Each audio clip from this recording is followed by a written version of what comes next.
അമ്മേ നാരായണ, ദേവി നാരായണ, ഭദ്രേ നാരായണ. എല്ലാവർക്കും നമസ്കാരം. Astro thoughts by Anitha Raghunath എന്ന എൻ്റെ വീഡിയോ ചാനലിലേക്ക് സ്വാഗതം. കുംഭത്തിലെ മകം നക്ഷത്രം വരികയാണല്ലോ. അതിവിശേഷമാണ് ഈ ഒരു ദിവസം.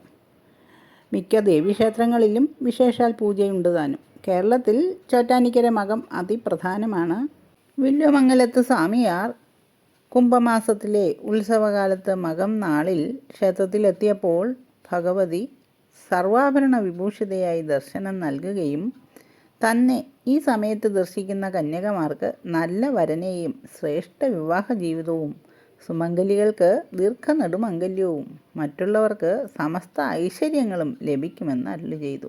കുംഭമാസത്തിലെ മകം നാളിൽ മിഥുന ലഗ്നത്തിൽ ഉച്ചയ്ക്ക് 2 മണി സമയം മുതലുള്ള ആ മിഥുന ലഗ്ന സമയത്താണ് വില്വമംഗലത്ത് സ്വാമിയാർക്ക് ദർശനം നൽകിയത് ഭഗവതി. അപ്പോൾ ഈ സമയം ദർശനം കിട്ടുന്ന ഭക്തർക്ക് ഒരു ഈ വക അനുഗ്രഹം ദേവിയിൽ നിന്ന് കിട്ടും എന്ന് മനസ്സിലാക്കണം.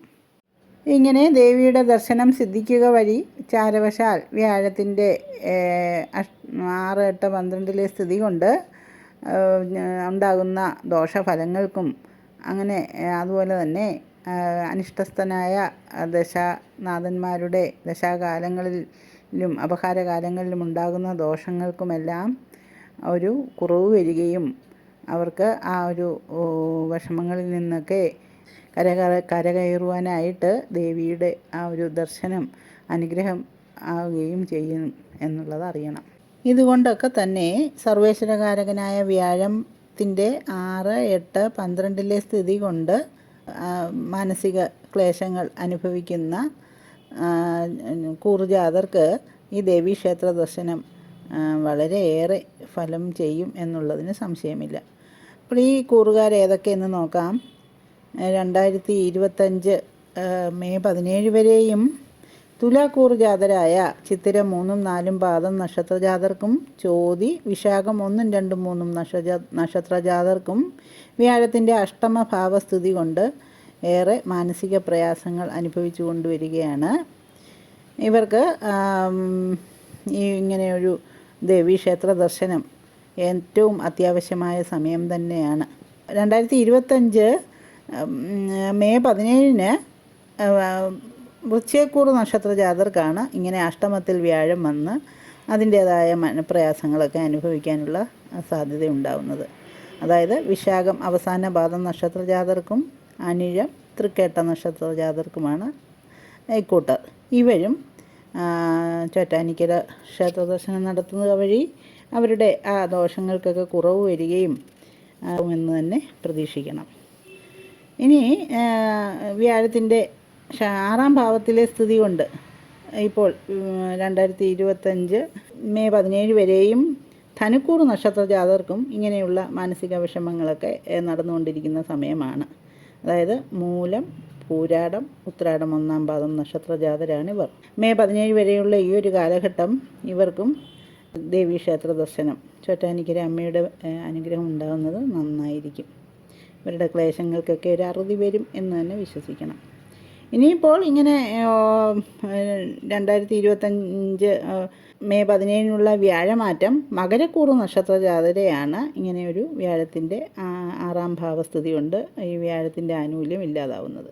ഇവരും അതായത് ഉത്രാടം 2, 3, 4 പാദം നക്ഷത്രജാതരും തിരുവോണം അവിട്ടം 1, 2 പാദം നക്ഷത്രജാതർക്കും ഇങ്ങനെ ഇപ്പോൾ ആ ഒരു ദേവീക്ഷേത്ര ദർശനം നന്നായിരിക്കുമെന്ന് വേണം പറയുവാൻ. വ്യാഴത്തിൻ്റെ മറഞ്ഞ സ്ഥിതി കൊണ്ട് മാനസിക വിഷമങ്ങൾ അനുഭവിച്ചു കൊണ്ടിരുന്ന മറ്റൊരു കൂട്ടരാണ് മിഥുനക്കൂറിൽപ്പെട്ട മകയിരം 3, 4 പാദം നക്ഷത്രജാതരും തിരുവാതിര പുണർദം 1, 2, 3 നക്ഷത്രജാതരും. അപ്പോൾ ഇവർക്കും ഈ ഒരു മെയ് 17 വരെയുള്ളൊരു കാലഘട്ടം വ്യാഴത്തിൻ്റെ ആനുകൂല്യം കിട്ടേണ്ടതുണ്ട്, ദേവിയുടെ ആ ഒരു അനുഗ്രഹം കിട്ടേണ്ടതുണ്ട്. അപ്പോൾ അതിന് ഇവിടെ ഈ ക്ഷേത്ര ദർശനം ഇവർക്ക് വ്യാഴത്തിൻ്റെ ആ ഒരു ദോഷഭാവത്തിൽ നിന്നും ഒരു അയവ് വരുത്തും എന്ന് തന്നെ വേണം കരുതുവാൻ. ഇനിയിപ്പോൾ അടുത്ത മെയ് 17 ശേഷമുള്ള ഈ വ്യാഴമാറ്റം ഇങ്ങനെ കർക്കിടകക്കൂറ് ജാതർക്കാണ് വ്യാഴത്തിൻ്റെ ആനുകൂല്യം കുറയുവാൻ പോകുന്നത്. അപ്പോൾ അവരും, അതായത് പുണർദം, നാലാം പാദം, പൂയം, ആയില്യം നക്ഷത്രജാതരും ഇങ്ങനെ ദേവിയുടെ ആ ഒരു അനുഗ്രഹത്തിനായിട്ട് അനുഗ്രഹം കിട്ടുക വഴി അവർക്കും ഈ ഒരു വ്യാഴത്തിൻ്റെ ആ ഒരു ദോഷത്തിന് കുറവ് വരും എന്നറിയണം. ഇപ്പോഴത്തെ ഗ്രഹസ്ഥിതി വെച്ച് ഓരോ ഭക്തനും എങ്ങനെയാണ് ദേവീ ദർശനത്താൽ ഈ ഗ്രഹങ്ങളുടെ അനുകൂല ഫലം സാധ്യമാകുന്നതെന്ന് നോക്കാം. അതായത് എല്ലാ ഗ്രഹങ്ങളും ചന്ദ്രന് പ്രാതിനിധ്യമുള്ള രാശികളിലാണ് സ്ഥിതി ചെയ്യുന്നതെന്ന് ആദ്യമേ മനസ്സിലാക്കണം. അതായത് ആദിത്യനും ശനിയും കുംഭം രാശിയിലും, ബുധനും ശുക്രനും മീനൻ രാശിയിലും, വ്യാഴം സർവേശ്വരകാരകനായ വ്യാഴം ഇടവം രാശിയിലും, ചന്ദ്രൻ്റെ കൂടി ഉച്ചക്ഷേത്രമായ ഇടവൻ രാശിയിലും, കുജൻ മിഥുനം രാശിയിലും സ്ഥിതി ചെയ്തുകൊണ്ട് ചന്ദ്രന് പ്രാതിനിധ്യം, ചന്ദ്രൻ്റെ ആ ഒരു സ്വാധീനം കൂടി ചന്ദ്രരാശികളിൽ നിൽക്കുന്ന ഈ ഗ്രഹങ്ങൾക്കുണ്ട് എന്ന് അറിയണം. അപ്പോൾ എന്തെന്ന് വെച്ചാൽ നമുക്കറിയാം, അനിക്കര ക്ഷേത്രത്തിലെ ദർശനം കൊണ്ട് മനസ്സിന് ഒരു ബലമുണ്ടാകുക എന്നുള്ളതാണ് കൂടുതലും സാധ്യമാകുന്നത്. എന്തെന്നാൽ ദേവി ദർശനം മൂലം സ്വാമിയാർക്ക് ദർശനം കൊടുത്തപ്പോൾ ശ്രേഷ്ഠമായ വിവാഹ ജീവിതവും ശ്രേഷ്ഠമംഗല്യവും ദീർഘനെടുമംഗല്യവും ഒക്കെയാണ് സാധ്യമാകുന്നതും അങ്ങനെ സമസ്ത ഐശ്വര്യങ്ങളും ലഭിക്കുമെന്നുമാണ് വരം കൊടുത്തിരിക്കുന്നത്. ഈ വിവാഹമെന്ന് പറയുന്നത് രണ്ട് മനസ്സുകൾ തമ്മിലുള്ള പൊരുത്തമാണല്ലോ.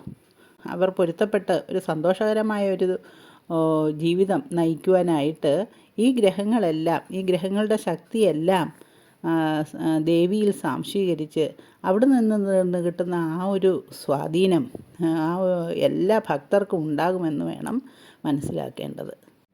മനോകാരകനായ ചന്ദ്രനെ കൊണ്ട് ചിന്തിക്കേണ്ട ദേവതാഭാവം എന്നത് ദേവീഭാവങ്ങളാകുന്നു. വ്യാഴത്തിനെ കൊണ്ടാകട്ടെ നാരായണമൂർത്തിയെയും ചിന്തിക്കാം. അപ്പോൾ ചോറ്റാനിക്കര ഭഗവതി ക്ഷേത്രത്തിലെ ആ ഒരു പ്രതിഷ്ഠ എന്നത് അമ്മേ നാരായണ മന്ത്രത്തെ അന്വർത്ഥമാക്കുന്ന വിധമുള്ള ആദിപരാശക്തിയും ശ്രീമൻ നാരായണമൂർത്തിയും ഒരുമിച്ച് സ്വയംഭൂവായി കുടികൊള്ളുന്ന ഒരു പ്രതിഷ്ഠയാണ് അവിടുത്തേത്.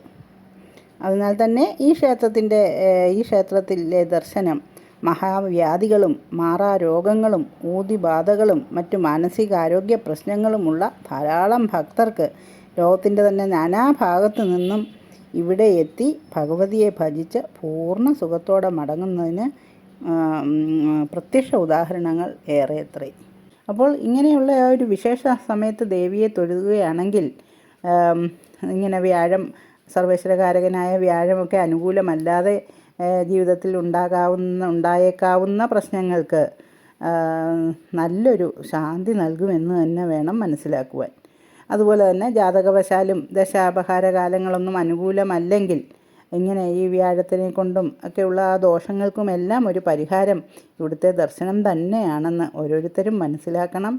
അങ്ങനെ ദേവിയുടെ ആ ഒരു ചൈതന്യം ഏവർക്കും ഉണ്ടാകട്ടെ എന്ന് ആഗ്രഹിക്കുന്നു. മാർച്ച് 12 ബുധനാഴ്ചയാണ് 2025 മകം തൊഴൽ. ചോറ്റാനിക്കര മകം കഴിയുന്നവർക്കെല്ലാം തൊഴുത് ദേവി അമ്മയുടെ അനുഗ്രഹം കിട്ടട്ടെ എന്ന് ആഗ്രഹിക്കുന്നു. എൻ്റെ വീഡിയോ എല്ലാവർക്കും ഉപകാരപ്പെടുമെന്ന് വിശ്വസിക്കുന്നു. വീഡിയോ ഇഷ്ടമാവുകയാണെങ്കിൽ ലൈക്ക് ചെയ്യുകയും കമൻറ്റ് ചെയ്യുകയും സബ്സ്ക്രൈബ് ചെയ്യുകയും ചെയ്യണേ. ദേവീ ശരണം, അമ്മേ ശരണം.